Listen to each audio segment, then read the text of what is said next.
Hello guys, welcome to SSC Baba. आज हम लोग इकोनॉमिक्स पार्ट 1 करेंगे।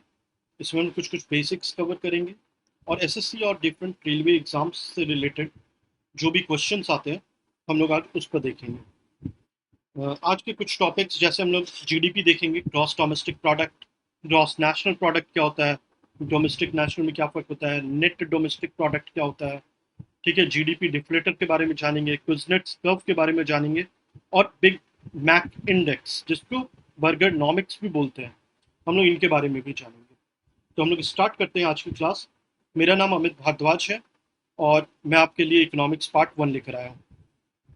ओके, अगर आपने हमारे यूट्यूब चैनल एसएससी बाबा को सब्सक्राइब नहीं किया है तो please do subscribe it, press the bell icon.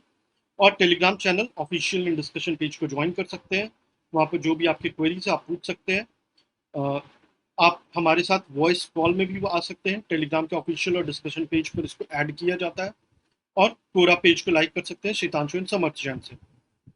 Okay, तो आज हम लोग इकोनॉमिक्स स्टार्ट करते हैं। ओके, इकोनॉमिक्स में हम लोगों को कुछ जो चीज़ें जाननी है वो चीज़ें ये हैं कि सबसे पहले दो क्वेश्चंस यूजुअली एग्जाम में आते हैं। एक फादर ऑफ इकोनॉमिक्स के बारे में पूछा जाता है और एक फादर ऑफ मैक्रो इकोनॉमिक्स पूछा जाता है। इकोनॉमिक्स बेसिकली दो तरह के होते हैं, एक होता है मैक्रो इकोनॉमिक्स और एक होता है माइक्रो इकोनॉमिक्स। माइक्रो इकोनॉमिक्स का मतलब होता है कि जो एक इंडिविजुअल पर जिस तरह के फर्क पड़ेंगे। जैसे अगर मैं अपनी बात करूं, अगर महंगाई आई तो मैं एक इंडिविजुअल पर्सन पर किस तरह का फर्क पड़ता है वो एक माइक्रो इकोनॉमिक्स में आता है। एक इंडिविजुअल हो या एक बहुत ही छोटे से ग्रुप की बात हो। वही मैक्रो इकोनॉमिक्स एक बड़े लेवल की बात होती है, एक मोर देन वन। या फिर अगर हम बात करें कि कंट्री पर क्या फर्क पड़ रहा है, स्टेट पर क्या फर्क पड़ रहा है, एक कम्युनिटी पर क्या फर्क पड़ रहा है, तो मैक्रो इकोनॉमिक्स है। तो हम लोग यूजुअली मैक्रो इकोनॉमिक्स ही पढ़ते हैं, माइक्रो इकोनॉमिक्स की बहुत ज़्यादा वैल्यू नहीं है।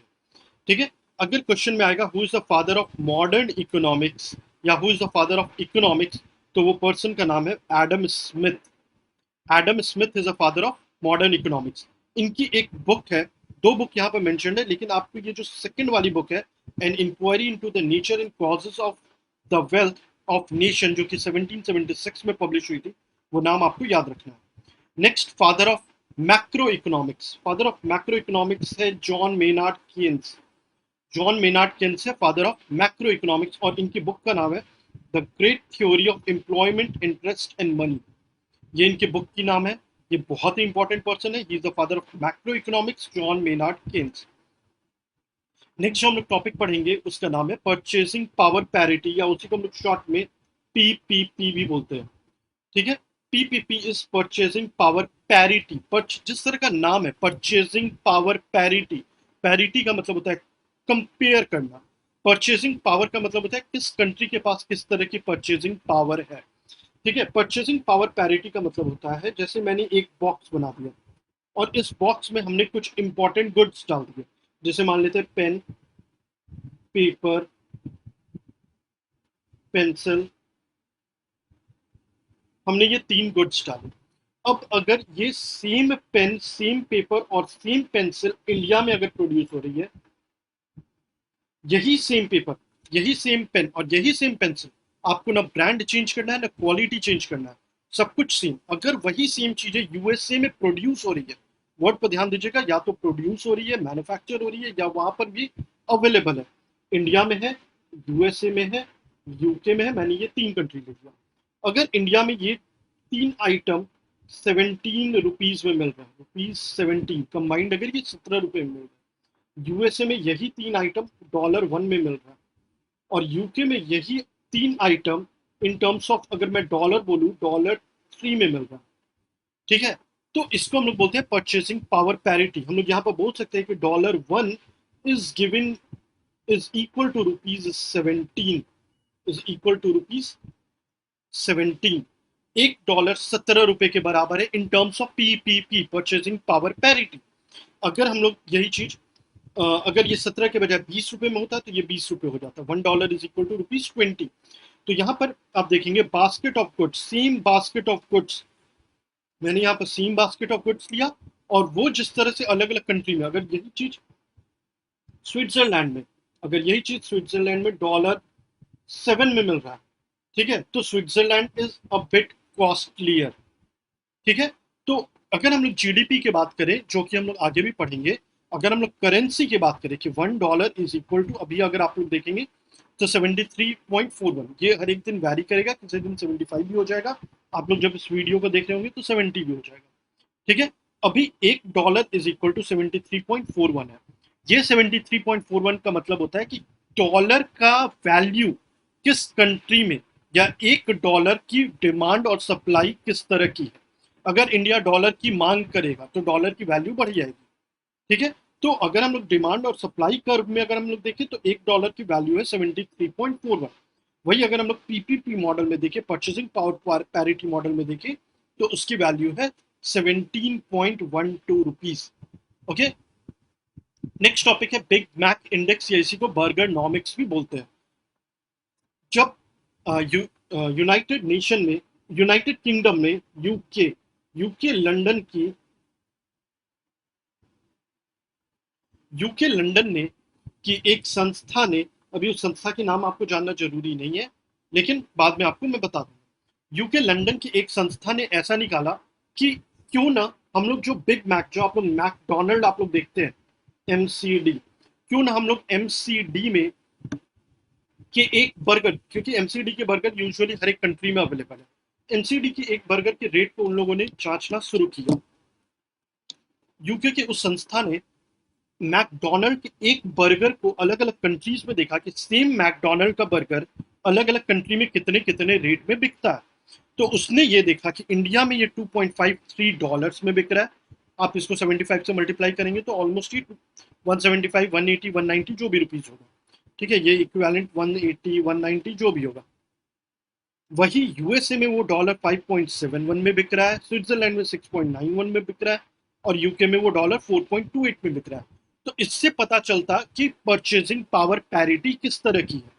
Purchasing power parity south Africa में 1.86 है, मतलब साउथ अफ्रीका बहुत ही सस्ता कंट्री है इन टर्म्स ऑफ एक मैकडोनल्ड का बर्गर खरीदने के लिए। ठीक है, यूके लंदन की उस संस्था का नाम है, या जहां वो पब्लिश होता है उसका नाम है द इकोनॉमिस्ट। द इकोनॉमिस्ट नाम का वो मैगजीन इस चीज को पब्लिश करता है। ओके, यहाँ पर आपको दिख भी रहा होगा द इकोनॉमिस्ट इसको पब्लिश करता है। ओके, तो ये परचेजिंग पावर पैरिटी को नापने का एक तरीका द इकोनॉमिस्ट मैगजीन ने बताया, जो जिसको हम लोग बिग मैक इंडेक्स बोलते हैं या बर्गर नॉमिक्स भी बोलते हैं। नेक्स्ट हम लोग देखते हैं जीडीपी या ग्रॉस डोमेस्टिक प्रोडक्ट क्या होता है। ठीक है, जीडीपी जीडीपी या ग्रॉस डोमेस्टिक प्रोडक्ट, जिस तरह का इसमें आपको नाम दिख रहा है gross domestic product, gross domestic product का मतलब ये होता है कि एक डोमेस्टिक, जीडीपी एक ज्योग्राफिकल चीज है, geography geography plus economics. GDP दो टर्म से बना, ज्योग्राफी एंड इकोनॉमिक्स। इसका फुल फॉर्म होता है ग्रॉस डोमेस्टिक, डोमेस्टिक मतलब एक कंट्री में, एक बाउंड्री में, प्रोडक्ट मतलब market value of the product. Okay, तो जीडीपी के बारे में देखते हैं। जीडीपी में चार इंपॉर्टेंट चीजें हैं। सबसे पहले कि सपोज अगर ये पेन है, इस पेन की जो मैन्युफैक्चरिंग हो रही है, ये पेन अगर सपोज इंडिया में बन रहा है, तो ये पेन मैन्युफैक्चर होकर मार्केट में जब आ रहा है, जब एक शॉपकीपर के पास आ रहा है, मैं जब इसको परचेस कर रहा हूँ, जितने रुपए में परचेस कर रहा हूँ, वो जो अमाउंट होगा वो जीडीपी में जाएगा। ओके, तो जीडीपी में सबसे पहला पॉइंट आया मार्केट वैल्यू। मार्केट वैल्यू का मतलब ये है कि यहाँ पर इनडायरेक्ट टैक्स भी लगा है। ठीक है, आप इसमें देखते होंगे MRP, maximum retail price inclusive of all taxes. इसका मतलब कि यहाँ एक इनडायरेक्ट टैक्स लगा है। अगर गवर्नमेंट किसी भी तरह का सब्सिडी दे रही होगी तो वो सब्सिडी भी लग रहा होगा। मतलब कि अगर मैं मार्केट वैल्यू की बात करूं तो दो चीजें हैं कि इसमें टैक्स लगा हुआ है और इसमें सब्सिडी अटैच्ड है इफ एनी। अगर कोई सब्सिडी लगा हुआ है तो ये सब्सिडी उस अमाउंट में माइनस हो गया होगा और टैक्स इसमें ऐड हो गया होगा, मतलब सब्सिडी और टैक्स दोनों एडेड। दूसरा इसका बात है final goods and products. Final goods and products का मतलब ये है, सपोज कि अगर एक कार की मैन्युफैक्चरिंग हो, ठीक है, मैं एक कार कंपनी हूं, मैंने एक कार की मैन्युफैक्चर की और कार को मार्केट में निकाल दिया। सपोज उस कार की वैल्यू है 10 लाख। अब मैं अगर कार निर्माता हूं तो टायर मैं नहीं मैन्युफैक्चर कर रहा हूँ, टायर मैं अपोलो कंपनी, एमआरएफ कंपनी से परचेस कर रहा हूँ। ठीक है। तो टायर यहाँ पर मेरे लिए एक इंटरमीडिएट गुड्स है, वो फाइनल गुड्स नहीं है। तो टायर का वो जो वैल्यू है उसको हम लोग काउंट नहीं करेंगे जीडीपी में। ठीक है। वो टायर अगर वो कार कंपनी को बेच रहा है तो वो जीडीपी में काउंट नहीं होगा। लेकिन वही टायर कंपनी अगर किसी एक इंडिविजुअल को दे रहा है, सपोज कि मेरी ये कार थी और उसकी टायर खराब हो गया, मुझे वहां पर टायर लगाना है, तो मैं जब वो टायर को परचेस करूंगा तो अब वो जीडीपी में काउंट हो जाएगा। क्यों? क्योंकि वो मेरे लिए, मैं मार्केट में जाके शॉपकीपर से एक टायर लिया, टायर को वहां लगा दिया। लेकिन एक कार कंपनी टायर को लगाने के बाद फाइनल जो कार का रेट है उसने 10 लाख लगा दिया। उस 10 लाख में वो टायर का प्राइस एक बार ऑलरेडी डाल दिया, क्योंकि उसको 10 लाख में टायर का लागत लगा, तो उसने तो उस कंपनी ने टायर का वैल्यू को ऐड कर चुका है। अब अगर एमआरएफ की कंपनी भी टायर को ऐड करेगी, मैं भी अगर कार में टायर को ऐड करूंगा तो कार की वैल्यू दो दो बार हो जाएगी। इसीलिए जब भी वो एमआरएफ की कंपनी किसी कार कंपनी को बेचेगी तो वो जीडीपी में ऐड नहीं होगा, लेकिन वही एमआरएफ की कंपनी किसी इंडिविजुअल को बेचेगी तो वो ऐड हो जाएगा। So final goods and services, market में आने के बाद जो फाइनल गुड्स एंड सर्विसेज, वो not the intermediate one. Intermediate one को हम लोग काउंट में नहीं लेंगे। Intermediate goods are not counted, are not counted. ठीक है, इंटरमीडिएट गुड्स को काउंट नहीं करेंगे। Produced within a country, एक कंट्री में, मान लेते हैं ये एक इंडिया है, ठीक है, इस इंडिया के बाउंड्री के अंदर में जो भी गुड्स बनेगा वही जीडीपी में जाएगा। ठीक है। इंडिया के में महिंद्रा कंपनी है, मान लेते हैं हम लोग कार मैन्युफैक्चरिंग के लिए महिंद्रा कंपनी है। यहाँ पे एक एसेंचर कंपनी है जो कि इंडिया की नहीं है, स्टिल उनकी ब्रांचेस इंडिया में है। अमेजॉन, ये इंडियन कंपनी नहीं है, स्टिल उनकी ब्रांच इंडिया में है। तो जो भी प्रॉफिट अमेजॉन, एक्सेंचर या जो भी कंपनीज यहाँ इंडिया के बाउंड्री के अंदर कमा रही होगी वो जीडीपी में जाएगा। Mahindra is an Indian company, Tata is an Indian company. तो ये सारी चीजें जीडीपी में जाएगी, ग्रॉस डोमेस्टिक प्रोडक्ट में। टाटा की ही एक कंपनी, टाटा ने परचेस किया था Jaguar. Jaguar is now a Tata product, लेकिन इसकी जो प्लांट है वो इंडिया में नहीं है, ये यूके में या यूरोप में। तो ये जो कंपनी प्रॉफिट कमाएगी वो जीडीपी में नहीं होगा। क्यों? क्योंकि वो produce this this Jaguar car is not produced in India, this Jaguar is produced in Europe, this is produced in UK. तो ये उनके जीडीपी में जाएगी and not into the GDP of India. लेकिन एक्सेंचर की जो प्लांट बैंगलोर में वो काउंट में होगा। अमेजॉन का जो कंपनी जो इंडिया में है, बैंगलोर में है, पुणे में है, अलग अलग जगह, वो काउंट में होगा। टाटा जो इंडियन है वो भी काउंट में होगा। So produce within a country in a given time period. In a given time period का मतलब ये है, in a given time period का मतलब ये है कि जो भी एक फाइनेंशियल ईयर में हो रही होगी, लेट से फाइनेंशियल ईयर, यानी कि 10 साल पहले का वैल्यू हम लोग लेंगे। ठीक है, एक फाइनेंशियल ईयर में जो भी प्रोडक्ट हो रही होगी उसको हम लोग लेंगे। ठीक है। जीडीपी को कैलकुलेट करने का एक फॉर्मूला है विच इज सी। सपोज कि मैंने एक कार को परचेस किया, तो कार को परचेस करने के बाद मैं उसको चला रहा हूँ, अपने ऑफिस जा रहा हूँ, ऑफिस से आ रहा हूँ, मैं उसको कंज्यूम कर रहा हूँ। तो कार की जो वैल्यू होगी वो यहाँ पर आएगी, मतलब कार को मैं कंज्यूम कर रहा हूँ। So C. Next is investment. Investment का मतलब ये होता है कि मैंने कार को परचेस किया, परचेस करने के बाद मैं उसको कंज्यूम नहीं कर रहा हूँ, मैंने उसको ओला, उबर या फिर किसी भाड़े पर लगा दिया, मैंने उसका इन्वेस्टमेंट किया। तो investment will also be included in it. Next is government spending, और एक्स माइनस एम का मतलब होता है एक्सपोर्ट माइनस इंपोर्ट। इसको हम लोग यहाँ कर देंगे। तो एक जीडीपी को कैलकुलेट करने का तरीका होता है कंजम्पशन, इन्वेस्टमेंट, गवर्नमेंट स्पेंडिंग और नेट एक्सपोर्ट। नेट एक्सपोर्ट का मतलब है एक्सपोर्ट माइनस इंपोर्ट। ठीक है। तो ये जीडीपी में आ जाएगा। अब जीडीपी को कैलकुलेट करने के लिए हम लोग किन किन चीजों को लेते हैं और किन किन चीजों को हम लोग हटाते हैं। सबसे पहले मैंने आपको बताया कि हम लोग सिर्फ मार्केटेड गुड्स को लेते हैं। यहाँ पर आप देखे होंगे मार्केट वैल्यू। मार्केट वैल्यू मतलब मार्केटेड गुड्स को, ये जो मार्केट वैल्यू आपको दिख रही है, तो सबसे पहला है मार्केटेड गुड्स। ठीक है। मार्केटेड गुड्स का मतलब जिस चीज की आप मार्केटिंग कर रहे हैं, जैसे कि सपोज मेरा ये घर है, मैंने यहाँ पे क्लीनर को रखा, क्लीनर यहाँ पर आएगा, मेरे घर को साफ सफाई करेगा, मैं उसको पैसा दूंगा। सो ये जो मैं पैसा दे रहा हूँ this will go into the GDP. ठीक है, क्योंकि इस चीज की मार्केटेड वैल्यू है। ठीक है। लेकिन अगर मैं अपने ही घर की खुद साफ सफाई करता हूँ तो वो जीडीपी में ऐड नहीं होगा। क्यों नहीं ऐड होगा? क्योंकि मैंने खुद वो साफ किया है, मैंने किसी और को उस चीज के लिए नहीं लगाया। ठीक है।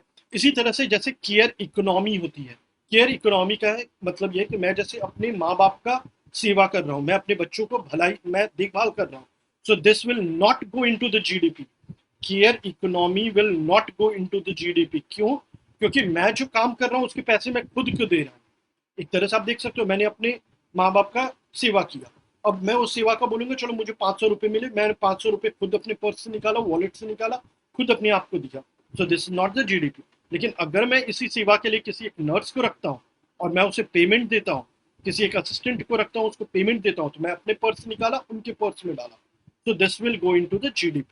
Okay, so marketed goods go into GDP. Care economy does not go into the GDP. Second one is only final goods and services and not the intermediate goods, जैसा कि मैंने आपको पहले बताया। Third one is only newly produced goods and services are counted. Newly produced, second hand goods नहीं। Suppose ये मेरी एक कार है, मैं इस कार को परचेस किया अभी, so this will go into GDP. अब ये कार मेरे पास था, मेरा नाम है अमित, मेरे पास था, मैं इसको सेकंड हैंड किसी को बेच रहा हूँ, मैंने इसको बेचा किसी एक पर्सन को जिसका नाम है C, so this car will not, ये उस पर्सन ने मुझे पैसे दिए 2 लाख, तो this 2 lakh will not go into GDP. क्यों? क्योंकि ये सेकंड हैंड गुड्स थी। Second hand goods does not go into the GDP. ठीक है, so second hand goods does not go into the GDP. लेकिन अगर मैं इसी कार को एक किसी ब्रोकर को देता हूँ, ठीक है, मैंने इस ब्रोकर को दिया और ब्रोकर को बोला कि भैया आप मुझे इस कार को बेचकर और 2 लाख रुपए दे दो, ठीक है, इस ब्रोकर ने एक इस कार को डी पर्सन को बेचा, कितने रुपए में? 2.5 लाख में। 2.5 लाख में 2 लाख उसने मुझे दिए और 0.5 या 50,000 वो ब्रोकर रख लिया। तो 50,000 ये ब्रोकर के लिए क्या है? सर्विस चार्ज है, वो जो भी ब्रोकरेज चार्ज है वो 50,000। तो दिस 50,000 जो सर्विस ब्रोकर ले रहा है for this car will go into GDP. Okay, second hand car का जो 2 लाख का वैल्यू वो नहीं जाएगा, लेकिन जो अगर मैं ब्रोकर के थ्रू बेचूंगा और ब्रोकर उसमें अपना ब्रोकरेज अगर वो कमा रहा है, ठीक है, तो वो जीडीपी में जाएगा। Next is imputed goods. Imputed goods या इम्प्यूटेशन बोलते हैं, जैसे इंडिया में जितने भी घर हैं सभी को एज रेंट काउंट होता है। सपोज ये मेरा ही घर, ठीक है, मैं अपने आप को यहाँ रेंट नहीं दे रहा हूँ, लेकिन it will be counted as a rent. ठीक है, क्यों? क्योंकि इंडिविजुअल हर एक रेंट को निकालना गवर्नमेंट के लिए पॉसिबल नहीं है कि एक मेरे घर में मैं कितने रेंट लगाया हूँ, कितना खुद का है, वो पॉसिबल नहीं है। तो हर एक घर को government as a rent count करती है। ठीक है, और इसी को बोलते हैं इम्प्यूटेड वैल्यू या इम्प्यूटेशन, मतलब सेल्फ एज्यूम्ड है कि वो रेंट। ठीक है, next is transfer payment. Transfer payment is not counted into GDP. Transfer payment का मतलब ये होता है कि एक तरफ से वन साइडेड पेमेंट जो होता है उसको हम लोग ट्रांसफर पेमेंट बोलते हैं। वन साइडेड पेमेंट मतलब पेंशन, जैसे अगर मुझे गवर्नमेंट पेंशन दे रही है, मैं गवर्नमेंट के लिए अब कुछ नहीं कर रहा हूँ लेकिन गवर्नमेंट मुझे पैसे दे रही है। स्कॉलरशिप, गवर्नमेंट अगर मुझे स्कॉलरशिप दे रही है, मैं गवर्नमेंट के लिए कुछ नहीं कर रहा हूँ लेकिन गवर्नमेंट मुझे दे रही है, ये एक वन साइडेड पेमेंट है। Universal basic income UBI, UBI अभी तक आया नहीं है लेकिन यूबीआई बहुत कंट्रीज में है। यूनिवर्सल बेसिक इनकम का मतलब होता है अगर मैं अनएम्प्लॉयड हूँ ना, तभी भी गवर्नमेंट मुझे कुछ रुपए 5,000 10,000 रुपए पर मंथ देगी। ठीक है, कि आप अपना ख्याल रखो इससे। सो यूबीआई एक ट्रांसफर पेमेंट है, वन साइडेड पेमेंट है, this doesn't go into GDP. क्यों? क्योंकि इससे हम किसी भी तरह का गुड्स एंड सर्विसेज प्रोड्यूस नहीं कर रहे हैं। ठीक है, ये एक वन साइडेड पेमेंट है, इसलिए ये इंक्लूड नहीं होता है जीडीपी में। नेक्स्ट इज, हम लोग अगर यहाँ पर देखें कि जीडीपी, नॉमिनल जीडीपी मतलब पैसे, monetary value, monetary GDP, monetary GDP के अंडर हमारा इंडिया का रैंकिंग क्या है? फर्स्ट यूएसए है, second is China, third is Japan, fourth is Germany, fifth और सिक्स्थ हमेशा चेंज होते रहता है, जो कि इंडिया और यूके, कभी इंडिया फिफ्थ पर होता है कभी यूके फिफ्थ पर होता है। सो अगर हम लोग नॉमिनल जीडीपी की बात करें तो इंडिया का रैंक नॉमिनल जीडीपी में या तो फिफ्थ होती है या सिक्स होती है, ये चेंज होती रहती है, कभी फिफ्थ होता है कभी सिक्स होता है। लेकिन अगर हम लोग परचेसिंग पावर पैरिटी की बात करें, पीपीपी में अगर इंडिया का जीडीपी अगर देखें तो इंडिया थर्ड रैंक पर। ठीक है, first is China and second is United states. Purchasing parity, क्यों? क्योंकि यूएसए में थोड़ी महंगाई है, चाइना में महंगाई कम है, तो जो 100 रुपए में चाइना में लोग सामान खरीद सकते हैं वो यूएसए में खरीदने के लिए 300 रुपए चाहिए, और वही चीज इंडिया में खरीदने के लिए हो सकता है 70 80 90 कुछ इस तरह का चाहिए। ठीक है, लेकिन चाइना में करेंसी ज्यादा है तो करेंसी डिवाइडेड बाई उनकी जो अमाउंट है चेंज करने पर ये अभी भी ज्यादा। तो number one in terms of PPP है चाइना, चाइना है number 1, second is USA and third is India. ठीक है, सो थर्ड इज इंडिया।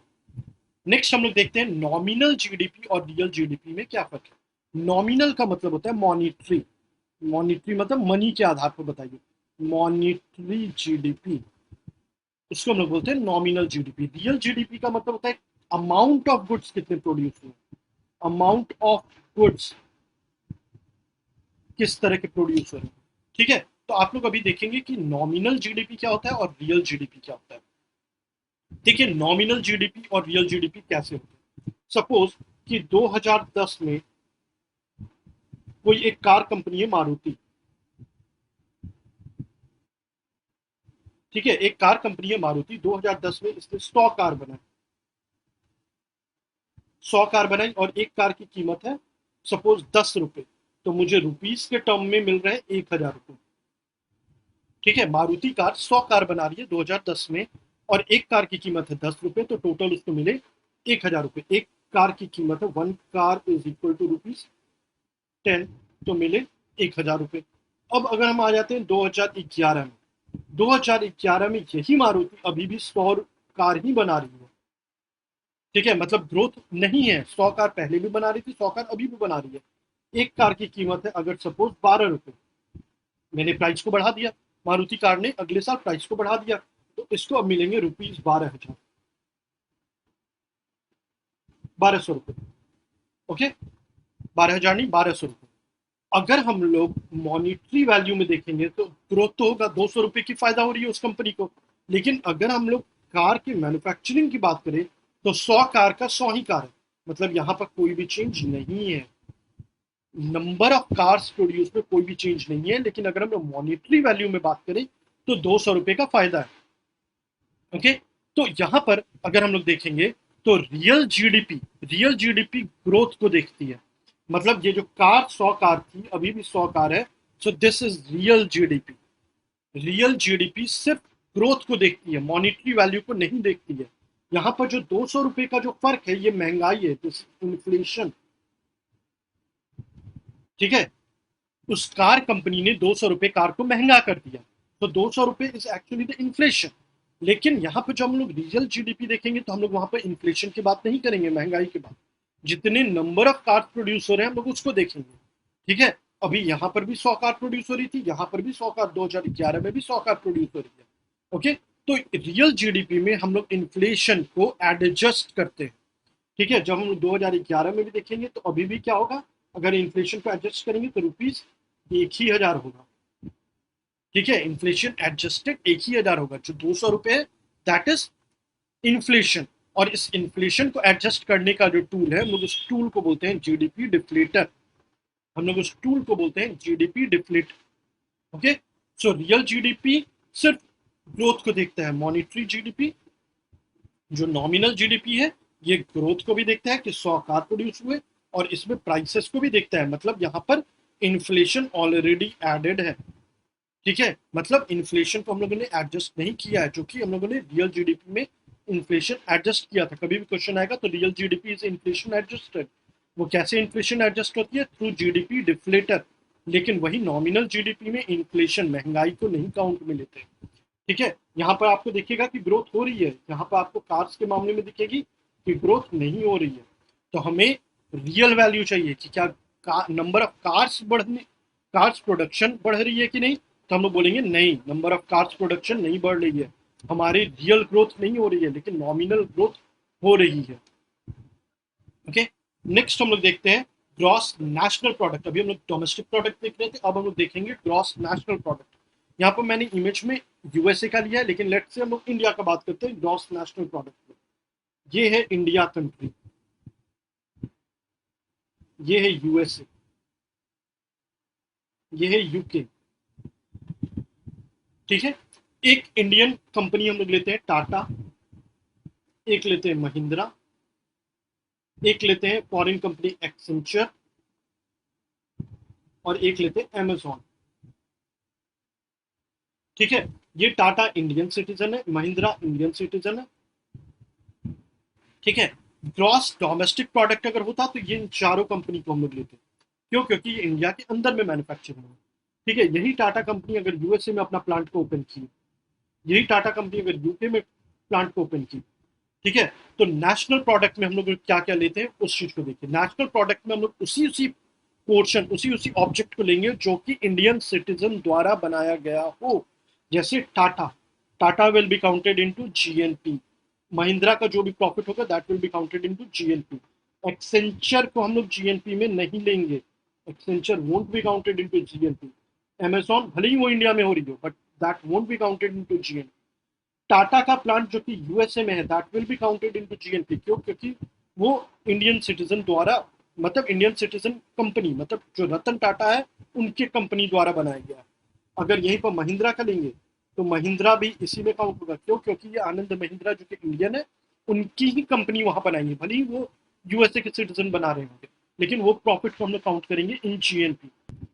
अगर यही टाटा कंपनी अगर यूके में अगर बना रही होगी तो that will be counted into, UK में बना रही होगी, ये जीएनपी में काउंट होगा लेकिन ये जीडीपी में काउंट नहीं होगा। ओके, तो GNP is gross national product, GDP is gross domestic product. तो आप लोग याद रखेंगे कि जब भी ग्रॉस डोमेस्टिक प्रोडक्ट होगा तो ये एक इंडियन बाउंड्री या एक कंट्री के बाउंड्री के अंदर में कोई भी सिटीजन हो, उनके द्वारा बनाए गए कोई भी सिटीजन हो, वो सारे जीडीपी में जाएगा। अगर हम लोग जीएनपी की बात करेंगे तो जो एक कंट्री के जो सिटीजन है, भले ही वो मान लेते हैं इंडियन कंट्री, इंडिया कंट्री है, वो इंडिया के अंदर हो या इंडिया के अब्रॉड में, जो भी होंगे वो सभी ग्रॉस नेशनल प्रोडक्ट में जाएंगे। ओके, सो जीडीपी और जीएनपी के यहाँ पे डेफिनेशन है। इंडिया में GDP is slightly greater than GNP. GDP में क्या क्या आती है? जो भी फॉरेन डायरेक्ट इन्वेस्टमेंट, जैसे एक्सेंचर कंपनी ने यहाँ 15 करोड़ इन्वेस्ट किया तो that will come into GDP, India में अगर इन्वेस्ट करता है तो। जीएनपी में क्या क्या होता है? अगर इंडियन कंपनी टाटा अगर यूके में इन्वेस्ट करती है तो वो जाएगा उनके जीडीपी में। ओके, और तो हम लोग इसको इनबाउंड और आउटबाउंड बोल सकते हैं। जो बाहर से अंदर अगर आ रही है तो इनबाउंड, इनबाउंड जीडीपी और आउटबाउंड जीडीपी। ओके, या फिर इनबाउंड एफडीआई या आउटबाउंड एफडीआई। इनबाउंड एफडीआई में जो अंदर आ रही है जो कि हम लोग जीडीपी में लेंगे, आउटबाउंड एफडीआई वो हमारे जीएनपी में जाएगा। Okay, so inbound FDI will be counted in India's GDP, outbound FDI will be counted in India's GNP. ठीक है, हमारे जो बहुत सारे लोग जो कतर, यूएसए, इंग्लैंड में रहते हैं, वो लोग वहां से जो पैसे भेज रहे हैं अपने पेरेंट्स वगैरह को, that will be counted into GDP और GNP, that will be counted into GNP. उसको हम लोग रेमिटांसेस बोलते हैं। So remittances are included in GNP. क्यों? क्योंकि वो लोग बाहर से भेज रहे हैं, वो इंडियन कंट्री के, इंडियन लैंडस्केप के अंदर में नहीं है, वो बाहर से भेज रहे हैं। so that will be counted into GNP. Okay, next is factor of production. Next is factor of production. Factor of production हम लोग बोलते हैं कि जो भी एक, कोई भी एक गुड्स को अगर मैं बना रहा हूँ, सपोज अगर ये एक पेन की कंपनी है, एक पेन की कंपनी को बनाने के लिए, मतलब स्टार्ट करने के लिए, पेन का प्रोडक्शन स्टार्ट करने के लिए चार मेन चीजों की जरूरत होती है। सबसे पहला होता है लैंड, हमें लैंड चाहिए, लेबर, कैपिटल एंड एंटरप्रेन्योरशिप।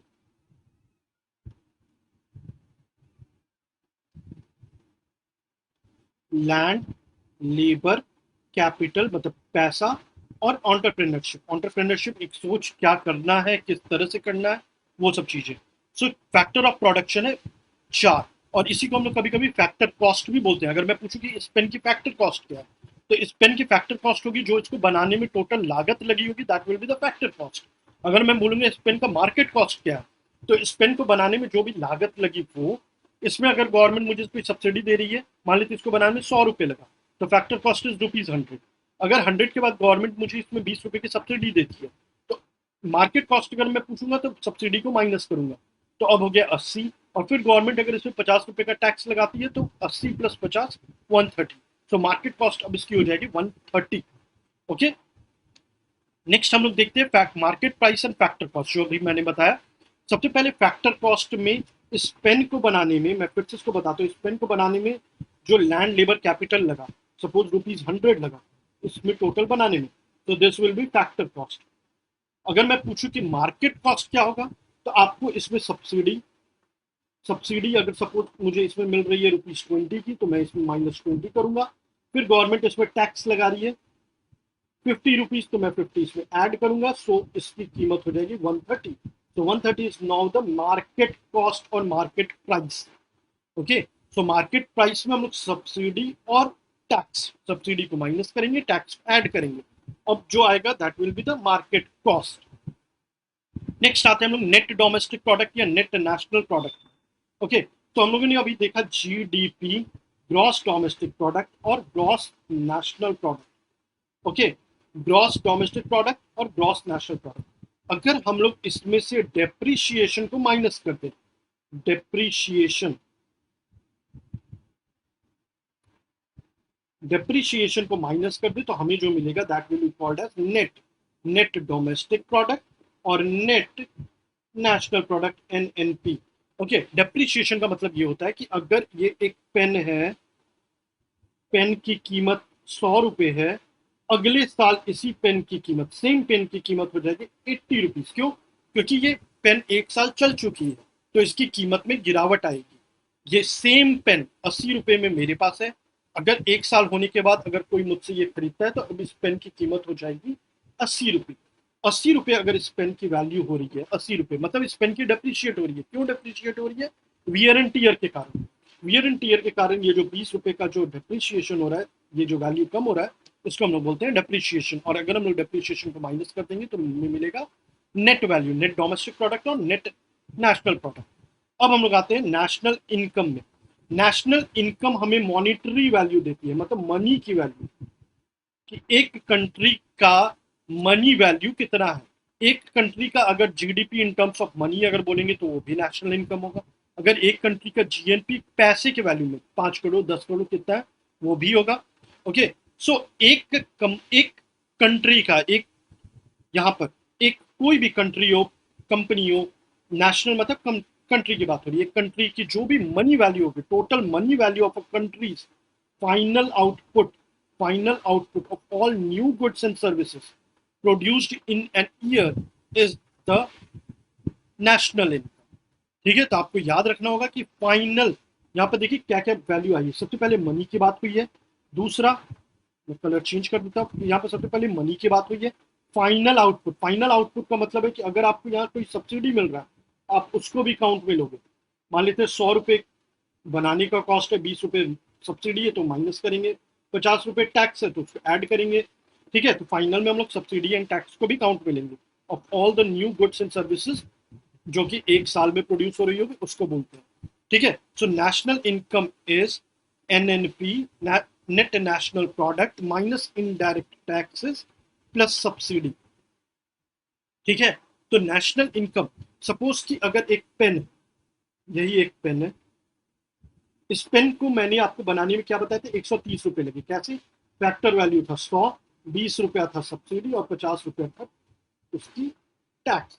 ठीक है, तो ये ₹20 कहीं ना कहीं गवर्नमेंट को तो देने पड़ रहे हैं, तो इस ₹20 को आप सबसे पहले माइनस करोगे। ठीक है, इसमें जो भी टैक्सेस हम लोग कभी भी नेशनल इनकम में टैक्स को काउंट में नहीं लेंगे। ठीक है, लेकिन जो भी मार्केट में ये पेन की वैल्यू मुझे ₹130 में जो बिक रही थी, उसमें मैंने टैक्स को ऑलरेडी ऐड कर दिया था, तो टैक्स को मैं यहाँ पर घटाऊंगा। ये जो ₹130 थी इसकी मार्केट, इस पेन की वैल्यू, इसमें ₹50 टैक्स की वैल्यू थी, तो मैं ₹50 ऑलरेडी ऐड कर दिया था, तो ₹50 यहाँ पर सब्ट्रैक्ट कर दूंगा। सब्सिडी मैंने घटा दिया था, तो सब्सिडी यहाँ ऐड कर दूंगा, और ये जो वैल्यू आई ₹100, तो ये जो ₹100 है, ये भी नेशनल इनकम है इन टर्म्स ऑफ एनएनपी। अगर हम लोग नेट नेशनल इनकम में जाएंगे, तो उसकी वैल्यू आ जाएगी 100। ठीक है, तो इसकी नेट नेशनल, अगर हम लोग जीडीपी में अगर हम लोग निकालना चाहेंगे, नेशनल इनकम जीडीपी में भी निकलता है, जीएनपी में भी निकलता है, और एनएनआई में भी निकलता है। जैसे हम लोगों ने ये एनएनआई में निकाला है, अगर जीडीपी में निकालना होगा तो क्या करेंगे, ग्रॉस डोमेस्टिक प्रोडक्ट में, तो हम लोग ग्रॉस डोमेस्टिक प्रोडक्ट में भी उसी तरह से जो भी टैक्सेस हो रहे होंगे उसको माइनस कर देंगे, सब्सिडी हो रही होगी उसको प्लस कर देंगे। ठीक है, नेशनल इनकम बेसिकली हमें टोटल मनी वैल्यू देती है, final output of goods and services produced in a year. Okay, next is per capita income. Per capita income का मतलब होता है कि एक आदमी का क्या इनकम होगा।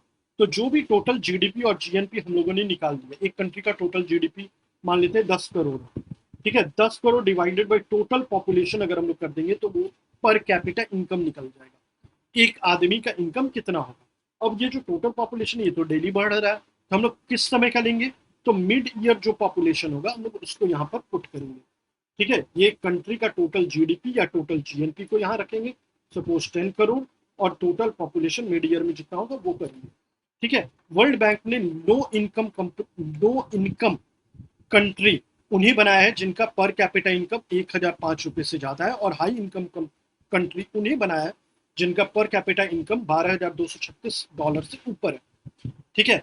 Next is GVA. जीवीए का मतलब होता है gross value added.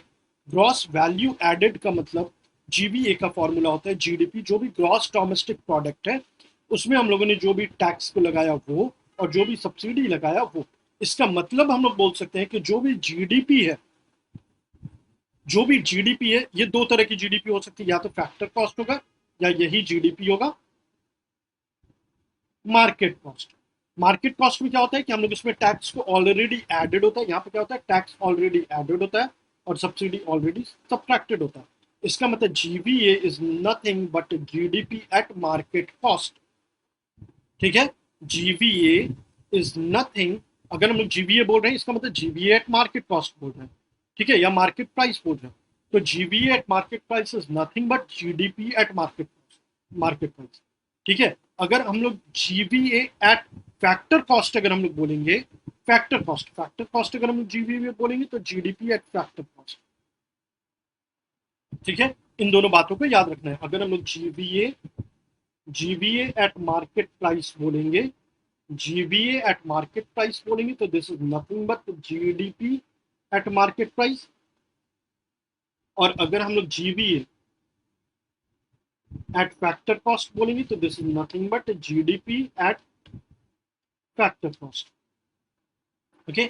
Next is in सब चीजों को निकालता कौन है, कि जीडीपी कितनी होगी, ये सब निकालने की जो पूरी की पूरी टास्क दी हुई है वो मॉस्पी को दी हुई है। ये ministry of statistical programme and implementation के पास है, और इसकी CSO department central statistical office इस चीज को करती है। वही स्टेट में state directorate of economics and statics DES के पास है ये सारे काम करने के, okay. Next is Kuznets curve. Kuznets curve का मतलब ये होता है, कुजनेट्स कर्व ये बोलता है कि जैसे जैसे इकोनॉमी डेवलप करेगी, जैसे जैसे इकोनॉमी आगे बढ़ेगा, मार्केट फोर्सेस, जो भी मार्केट हो वो पहले इनइक्वालिटी को बढ़ाएगी। ये देखिए आपको इनइक्वालिटी बढ़ते हुए दिख रही है। मार्केट फोर्सेस पहले इनइक्वालिटी को बढ़ाएगी और बाद में इनइक्वालिटी को घटाएगी। या आप ऐसे समझ सकते हो कि मैंने कंपनी का सेटअप किया, ठीक है, अब मुझे प्रॉफिट चाहिए, मैंने कंपनी का सेटअप किया, मुझे प्रॉफिट चाहिए, तो मैं क्या करूंगा, यहाँ एक चाइल्ड को काम पर लगा दूंगा, वो चाइल्ड क्या करेगा, कम पैसों में काम करेगा, ठीक है। या फिर मैं यहाँ पर एक ऐसे आदमी को काम पे लगाऊंगा जिसको मैं कम तनख्वाह दूंगा, ठीक है, इसको मैं 100 रुपए दूंगा प्रॉफिट कमाने के लिए। ये जैसे जैसे धीरे धीरे बढ़ेगा, मेरी कंपनी जैसे जैसे प्रॉफिट कमाएगी, अब मैं क्या करूंगा, इस आदमी को जो मैं 100 रुपए दे रहा था, अब इसी आदमी को मैं अब 500 रुपए दूंगा। क्यों, क्योंकि अब मैं प्रॉफिट ज्यादा कमा रहा हूँ। तो पहले इनइक्वालिटी बढ़ेगी, चाइल्ड को लगा दिया, मैन को कम सैलरी दे रहा हूँ, ठीक है। बाद में जब जैसे जैसे प्रॉफिट में कमाना, जैसे जैसे इनकम पर कैपिटा बढ़ने लगा, जैसे जैसे प्रॉफिट में कमाने लगा, वैसे वैसे मैं उनकी सैलरी बढ़ा दूंगा, उनको एक इंश्योरेंस प्लान लेके दे दूंगा, मैं उनको एक कार दूंगा, मैं उनको एक बाइक दूंगा, मैं उनको एक मोबाइल दे दूंगा काम करने के लिए, ठीक है। तो कुजनेट्स कर्व इसी पर बेस्ड है कि इकोनॉमी जब डेवलप करती है तो इनइक्वालिटी बढ़ता है, जब वो एक पीक पर पहुंच जाती है उसके बाद फिर जब प्रॉफिट कमाने लगती है, इनकम पर कैपिटा बढ़ने लगता है, तो इनइक्वालिटी घटने लगता है। तो Kuznets curve in nothing but inequality और इनकम पर कैपिटा के बीच का एक कर्व है। Next is human development index. Human development index जो था वो पाकिस्तानी इकोनॉमिस्ट महबूब उल हक, जो कि असिस्टेड बाय अमर्त्य सिंह, जो कि इंडियन इकोनॉमिस्ट हैं, उनके द्वारा मिलकर 1990 में इन लोगों ने ह्यूमन डेवलपमेंट इंडेक्स निकाला। और यूएनडीपी 1993 से अपने एनुअल रिपोर्ट में ह्यूमन डेवलपमेंट इंडेक्स हमेशा निकालती है, एचडीआई, ओके। एच ये जो एचडीआई जो निकालती है, ह्यूमन डेवलपमेंट इंडेक्स जो भी एक निकाल रही है, वो बेसिकली 3 पैरामीटर्स पर बेस्ड होती है। ये जो 3 पैरामीटर्स हैं, वो 3 पैरामीटर्स क्या-क्या हैं उनको देखते हैं। फर्स्ट पैरामीटर इज़ हेल्थ, जो कि लाइफ एक्सपेक्टेंसी एट बर्थ के बारे में है। द फर्स्ट इज़ हेल्थ, जो कि life expectancy at birth. Next is education, education में लिटरेसी रेट, और स्टैंडर्ड ऑफ लिविंग, जो कि GDP per capita eight PPP. इन तीन चीजों पर, इन तीन मैटर, इन तीन चीजों पर, तीन बेसिक डायमेंशन पर HDI, ह्यूमन डेवलपमेंट इंडेक्स, निकाला जाता है। ठीक है। Next is gross national happiness, जिसको हम लोग GNH भी बोलते हैं, GNH, ग्रॉस नेशनल हैप्पीनेस।